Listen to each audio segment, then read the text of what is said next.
Bueno, habéis triunfado en muchos escenarios, pero ¿queda alguno por conquistar? Sí, hombre, queda Sudamérica. En general América, ¿no?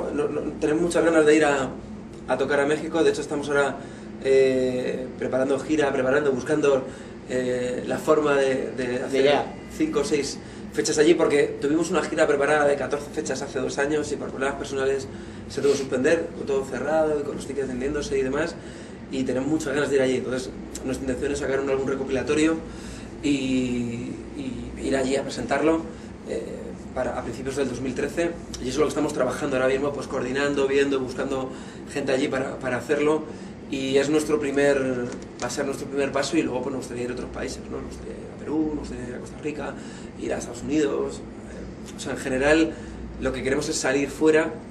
Y es una deuda pendiente, además una deuda que nos da mucha pena, porque recibimos muchísimos mails y muchísimos mensajes de Facebook y de Twitter de Venezuela, de Argentina, recibimos mucho, de México, desde donde más recibimos, y de Chile, y es un poco el decir, y todo el mundo pregunta lo mismo, ¿cuándo venís? Y, pues, cuando podamos, estamos a ver cuando sacamos un hueco, que tenemos muchas ganas de ir.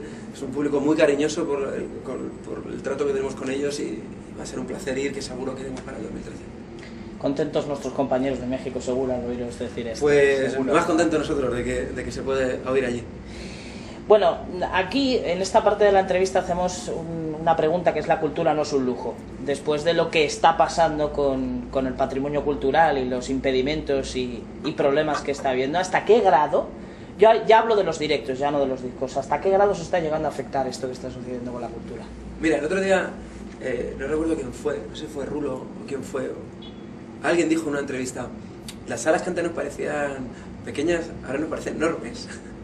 Porque notas que la gente lo pasa mal.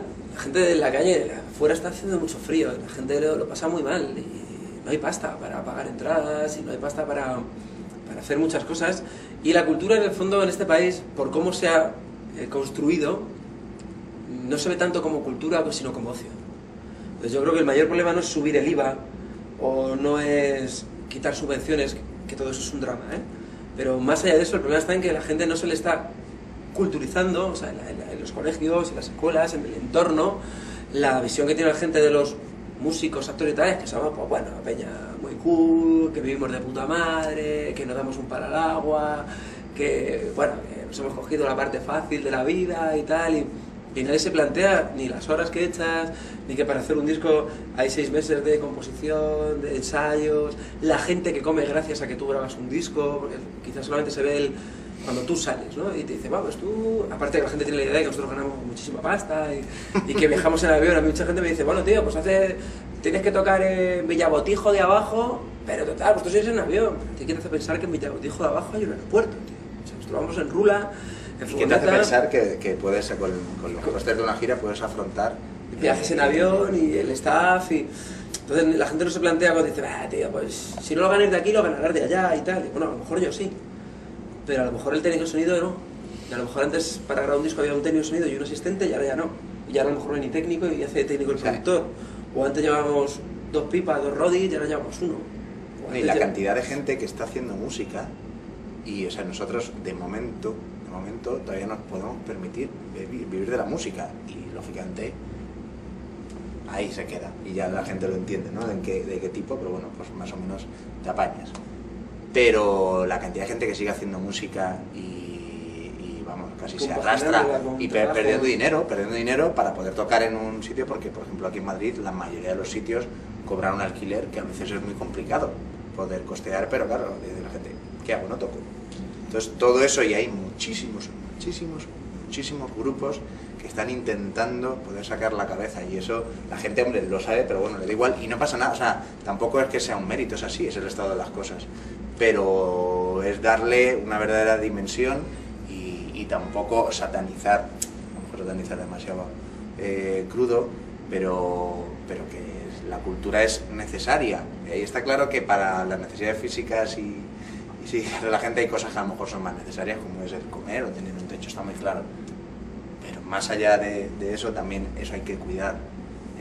Y en este país yo creo que no se está cuidando. Es que además se dan paradojas, nosotros que, claro, evidentemente, como en nuestro terreno hablamos mucho de esto, se dan paradojas de...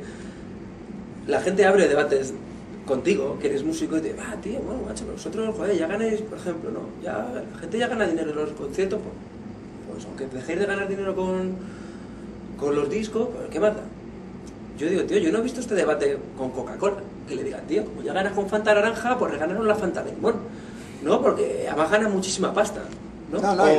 Y cosas muchísimo más graves. Yo siempre pongo un ejemplo que es un poco crudo, pero matan a 100 tías todos los años a hostias y no hay 1 millón de firmas de recogida, y cuando se sube un pavo de Ganon Digital, sí. Me parece que es totalmente desproporcionado un poco la visión que se tiene a veces, independientemente de que yo estoy de acuerdo no con el Ganon Digital, ¿eh? O sea, no, independientemente de que sea justo o no la labor de la SGAE, pero yo veo de repente foros, debates muy airados y como muy problemáticos sobre los músicos, los autores, los actores, su tendencia política y tal, y hay cosas infinitamente más graves que no noto que haya ese pulso en la calle, ¿eh? Te estoy hablando del chaval que va andando por la calle, no te hablo ya de... Entonces creo que eso es fruto de que se ha dado una visión del arte diferente. Yo admito, además, me encanta que haya un tipo y me diga, tío, no me gusta tu música, pues, me parece muy bien, tío, a mí no me gusta... Más no vale, más no vale. Todos los platos de... No me gustan todos los bares, yo voy a los bares y me gustan todos, y hay muchísimos. No me gusta todo tipo de ropa, o si es normal que haya alguien que no le guste nuestra música, que haya mucha gente. Lo que no entiendo es que se generen debates tan agresivos y tal sobre esto. Yo creo que es por lo que te decía, que está un poco como... sobre todo la música, ¿eh? Otras artes a lo mejor más. Pero no han sabido darle el valor que tiene... Claro, y aparte que también se ha visto mal que los músicos se quejen cuando el resto de los colectivos, tiene toda la lógica del mundo, que protesten cuando se ve atacada. Si protestan los demás bien, pero si protestan estos, cuidado. Es claro, como que no tenemos derecho a protestar, o sea, ha sido una situación un poco rara, como que te quejabas, y de hecho, hombre, siempre en términos normales, amigables, pero yo he tenido discusiones calientes con un montón de amigos, y dices, tío, si tú, que has visto mi carrera durante 20 años, si sabes lo difícil que es a veces llegar a esto, y la suerte también que tienes de aprovechar las oportunidades, no eres capaz de ver, tío, de entenderlo. Claro, ¿cómo puedes pretender que alguien que seguramente ahora, o sea, que hay mucha gente que no tiene ningún contacto y lógicamente no ve la parte de detrás, no ve los entresijos de la profesión, pues lógicamente, claro, ya dices, si tú tienes esta visión y sabes realmente lo difícil y todo lo que cuesta y el trabajo que hay detrás, pues quien lógicamente no lo vea, porque todos no tenemos la visión global del resto de profesiones. Entonces, avías estamos. ¿Qué queda en vosotros? ¿Qué queda de ese nacimiento de la iguana? Recuerdos. ¿El qué? Recuerdos. No, o sea, ¿te refieres como personas? Musicalmente hablando. Hombre, musicalmente queda... Fíjate, musicalmente tenemos mucha más conexión ahora con el nacimiento de la iguana, yo creo, que hace 4 o 5 años. Porque, en primer lugar, era un disco que, además lo hablábamos, fíjate, viniendo de Málaga el otro día que tocamos allí, y en la carretera veníamos hablando que cuando hacíamos esos discos, no había un planteamiento de, oye, mira, hay que sonar en tal radio y en tal cual, acuérdate que fulanito os ha dicho que ahora la tendencia es Flun, para que el disco tiene que tener, el orden de los temas tiene que ser este, para que cuando vaya al punto de escucha el 1 tiene que ser el que, como todo el mundo escuchaba primero, era como, hacíamos canciones, y llegaba alguien y decía, te queremos sacar un disco, sácalas, pues ¿no? Entonces cuando eras muy inocente, en todos los sentidos. Pero también muy independiente. Y tomaba riesgos musicales que después...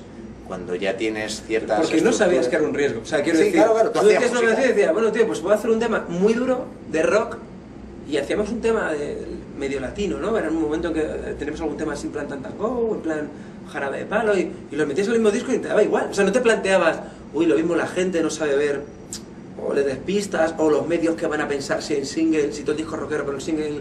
O sea, no te lo planteabas. Sí, era como cada canción un palo diferente. Claro, era simplemente dar rienda suelta a la creatividad. Y ahora estamos en el mismo punto, solo que sin la inocencia.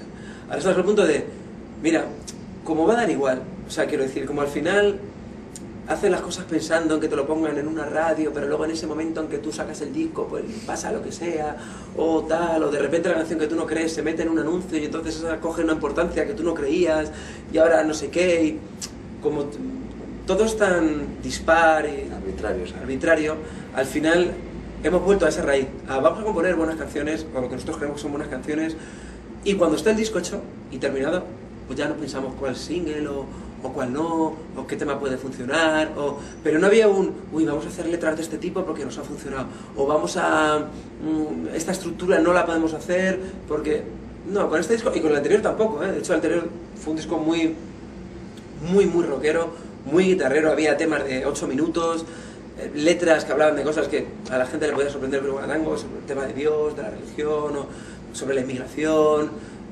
Pero claro, es que siempre hemos sido así, es decir, en nuestra carrera siempre ha habido temas de repente sobre un transexual, siempre ha habido temas sobre el maltrato, o sea, siempre... Daría mi vida era un tema que hablaba sobre la gente que no se podía comprar casas y... Claro.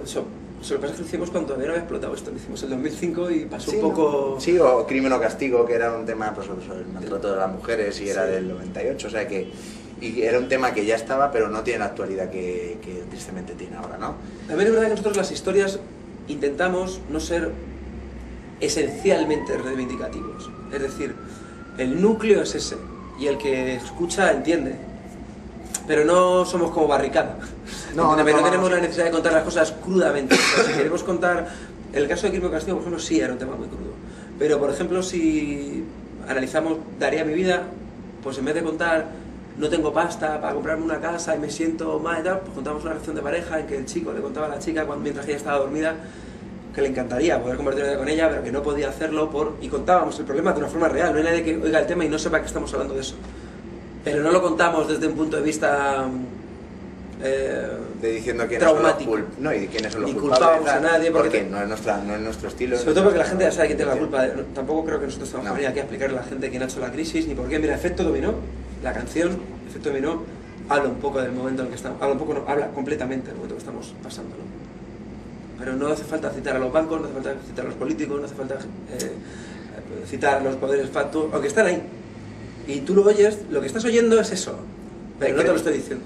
Y al final, cuando hay momentos que pruebas en canciones, de repente ves que eso no pertenece, o sea que al final la canción, o por lo menos en el estilo de Guanatango, debe moverse en unos términos de lírica y no tanto de denunciar y tal, es simplemente lírica, y tú, como eres un observador, muchas veces de las cosas que a ti te afectan, porque lógicamente tú también lo sufres, entonces simplemente relatas y pones en palabras lo que estás viendo y lo que estás viviendo.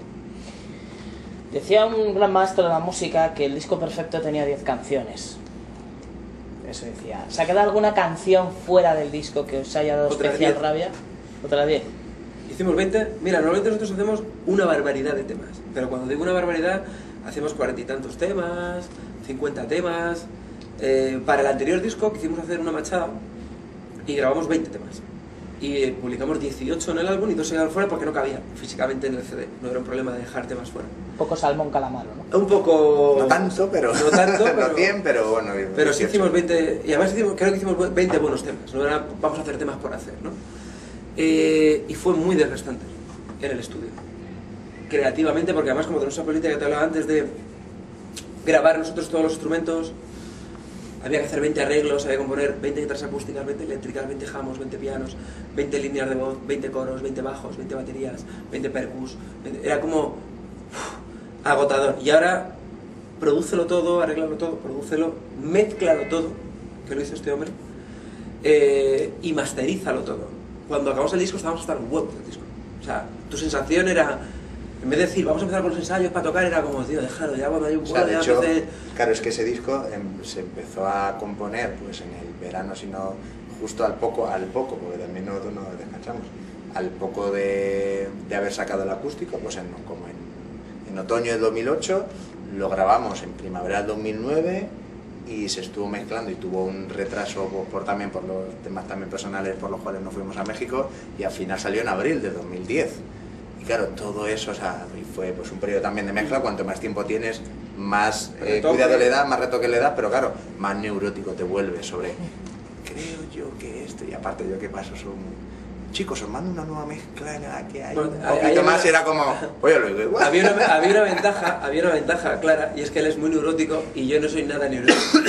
Con lo cual, a partir del punto que ya las canciones sonaban guay, mandaba a Jacobo los temas diciendo, he subido un poco la pandereta y tal, y respondíamos, sí, joder, guay, muy bien. Y ahora en detalles que pasaba eso, que yo escuchaba la versión, la última versión, yo escuchaba la nueva y decía, Tío, yo no sé qué cojones ha cambiado. No, porque el bajo tiene un poquito de... Pues guay, tío, pues muy bien, que si te mola más, si te quedas perfecto, tranquilo. porque sonaba muy bien, pero fue muy agotador.